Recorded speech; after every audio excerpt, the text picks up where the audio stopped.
What we do here is go back. In March of 2020, YouTuber Idubbbz became embroiled in some controversy due to his relationship with, and the behavior of, his girlfriend, Anisa Saga, who had recently begun her career as an OnlyFans creator. While the majority of the community did support him, there are hundreds of thousands who lost their respect for Idubbbz, and plenty of videos were made across YouTube to express that he couldn't take criticism, as well as read off the typical list of insults for weak men. At the time that all of this happened, almost a year ago now, I made a video summarizing the entire situation and giving my thoughts on it. However, upon reviewing that video, I realized it was kind of poorly written and my conclusion in general was sort of vague. So today, I'm going to revisit the controversy as a whole in order to answer the question, why did Idubbbz's audience turn on him? But first, some background for the unfamiliar. On August 18th of 2012, the YouTube channel Idubbbz TV was created. Like many content creators, Idubbbz experimented with many different kinds of content in the early days of his career, with many of his older videos being memes in his community today, due to how far they are in quality from his current style of videos.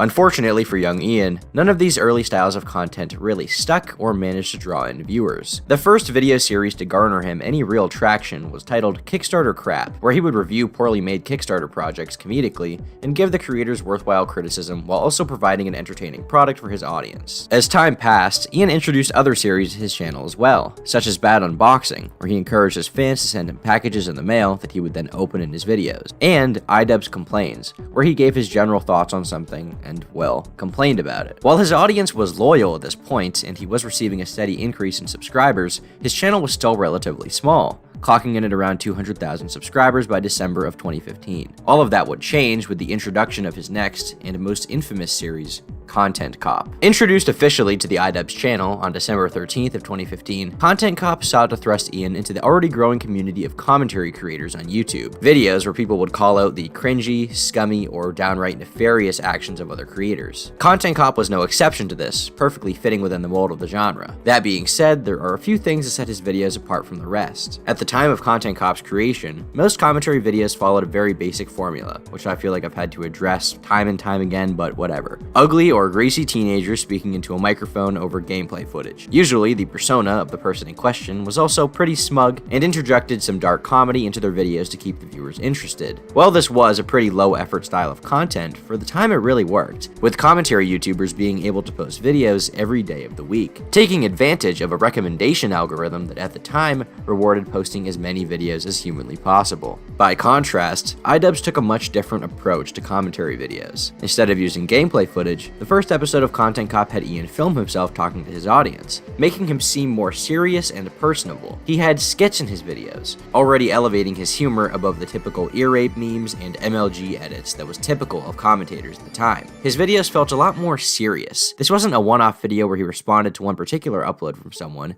It wasn't merely calling them cringy either. Instead, he took someone who was popular at the time, being Jinx, and carefully dissected his audience and just what made his content so worthless. Due to all of this, Ian's video was also a lot harder to make, or at least a lot more time consuming. Right from the first episode of Content Cop, it was clear to the audience that he wouldn't be able to spam the next one out within 24 hours. It did take a decent amount of time to produce. Right from the start, this separated Idubbbz as a figure from the rest of the commentary community, proving to everyone that with his first foray into the genre, he was already leagues better than the standard of the time, which he was quickly rewarded for. Content Cop, Jinx Reload, was released on December 13th, 2015. 10 days later, the next Content Cop was released, this time targeting amateur food reviewers. And by January 6th, another episode about toy review channels was released. In January of 2016, the Fine Bros attempted to copyright the word react, causing uproar from the YouTube community, which Idubbbz also capitalized on in the fourth episode of Content Cop. By February 5th of 2016, the first episode had accumulated nearly 1 million views, and Ian's sub count had more than doubled since we last checked in on his stats. These first 4 episodes were the soonest any episodes would be released apart from each other. Ian had built a reputation among his audience of being the better commentary channel. If he was going to successfully build up his reputation past this point, he would have to continue pushing the envelope, or run the risk of his content becoming typical and stagnant. If the first 4 created the basic formula for what Content Cop would become, episode 5 solidified Ian as a force to be reckoned with.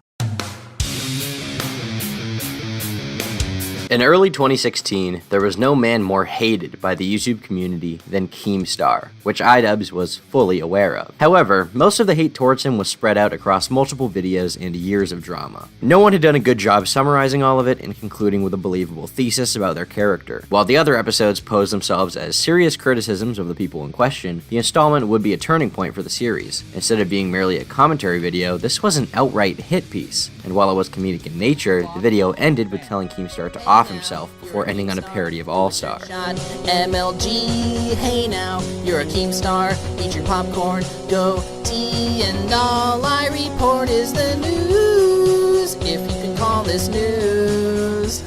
This didn't end Keem's career by any means, or really affect his bottom line in a serious way. He lost subscribers for a few short hours before his social blade went green again. What it did do is give Ian the reputation as the best commentator in the game. His video was hilarious, it had compelling arguments, and above all else, it went viral. Ian had proven himself to the YouTube masses. The only place to go from here was up. But Keemstar was already hated by the community, and as great as the video was, he was an easy target. Ian's absolute peak as a critic was reached in the 8th installment of the series, when he moved his sights from outside the commentary community to within. Hey everybody, welcome back to another episode of Content Cop. As you can probably tell, I can hardly contain myself right now, because today is the day we get to bully Leafy! For almost a year, Ian had been living in harmony with the rest of the commentary community, fighting bad content creators alongside people like Nafuckers and similar gameplay channels. On September 12th of 2016, all of that would change. With Content Cop, Leafy is here. At the time of the video's release, Leafy was easily the biggest commentary channel. More than 4 million subscribers, hundreds of videos with millions of views, and a community of loyal fans who supported him.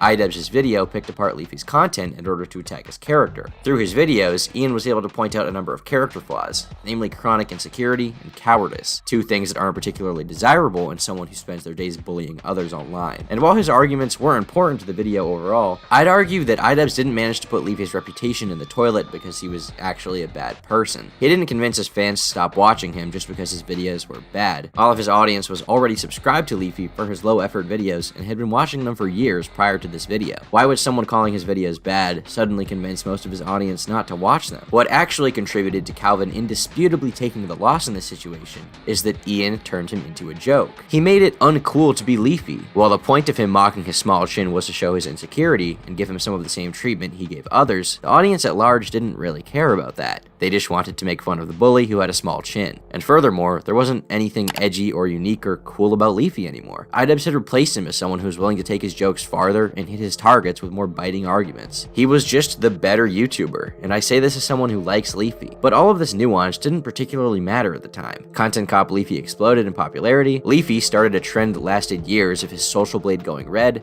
and Idubbbz was cemented as a vicious YouTube killer in the eyes of the public, even though this claim itself has been accurately disputed by many videos since then. While other episodes of Content Cop were released to even more critical acclaim, the Leafy episode was really the one that made Ian's reputation to everyone else, and it was well deserved. However, as time passed and the godly, untouchable reputation of Ian began to slowly fade away, his personal life became a target for his former fans, and people's rose-tinted glasses about someone that they looked up to so much would inevitably be shattered completely.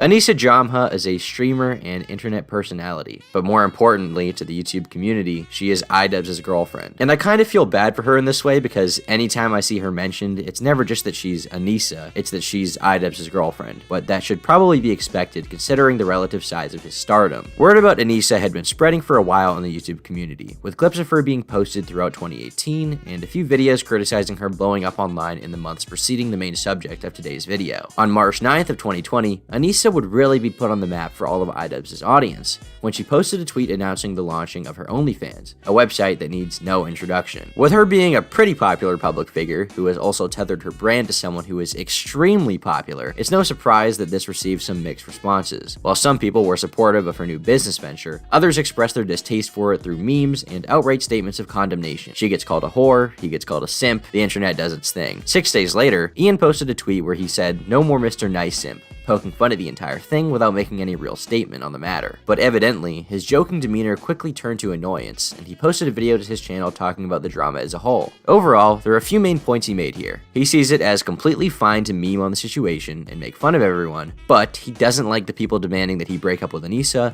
calling him some kind of hypocrite, and spurging out constantly about his girlfriend. And while some people did like this video, at least a few 100,000 really didn't, and they weren't afraid to make themselves known. Now, I know the popular opinion among people like Diesel Patches is to say that his response was really bad and that he's not very good at taking criticism. But they're wrong. If you look at the points he made one by one, they're actually pretty sound arguments. And if you look at the refutes people have, they're extremely flimsy. Many people, including Diesel Patches, claim that this video is evidence that Idubbbz is a hypocrite. I mean, after all, here he made fun of whores, and yet he's dating one. And I think all of it is cool.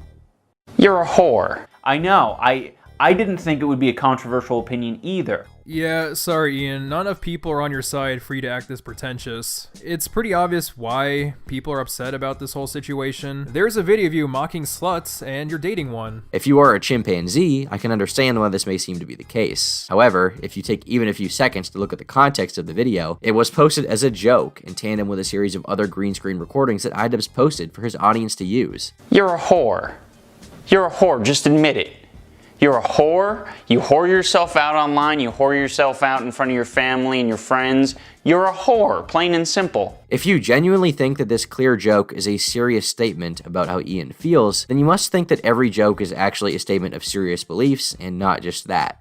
A joke. But let's go by that logic. What business did you or Idubbbz have ranting on Leafy and Rice Gum? Their bullshit didn't concern you, so why are you so upset? And again, stupid argument. This is all online for us to see. It's open for the public. It's our business if we want it to be our business. It's not like anyone leaked this information. Idubbbz's girlfriend is proud to be a slut, and apparently Idubbbz is proud too. This argument from Diesel is somewhat convincing. After all, if Ian criticizes the lives of other people, then why can't we criticize him? Well, if you actually watch Ian's video, he never says that it's not okay to make fun of him or comment on his life. What he does say is that it's ridiculous for people to claim that he changed or act like they knew his position on this subject when he felt this way the entire time and hasn't walked back anything. His point is that his personal life shouldn't really matter to you this much if you enjoy his content. Yes, the tweet was dramatic, but I don't expect a logical response from a young teen. And the fact to use that to represent the other side that disagrees with you is complete horseshit. Also, real mature putting this kid on the chopping block. It's like you're turning into goddamn Leafy. The next argument from Diesel is that Idubbbz responded to some random kid who was calling him out on Twitter. But just minutes before this, Diesel said that it was fair to criticize Idubbbz because he had criticized others and we shouldn't hold him to a lower standard. So, which is it? I'm of the opinion that if you post your opinion online, it can be criticized, which Diesel seems to agree with. Unless Idubbbz does it in the video, in which case it's wrong, right? This is definitely the weakest point he has, and Ian really didn't do anything wrong here in that way. Dude, you're a fucking cuck. Well, yeah, he's a simp, he's a cuck, a beta male, a coomer, all of the above. And if this is your only point, then that's fine. If your criticism is that his ideas on sex work are wrong, or that his point about jobs not caring about you having an OnlyFans is wrong, then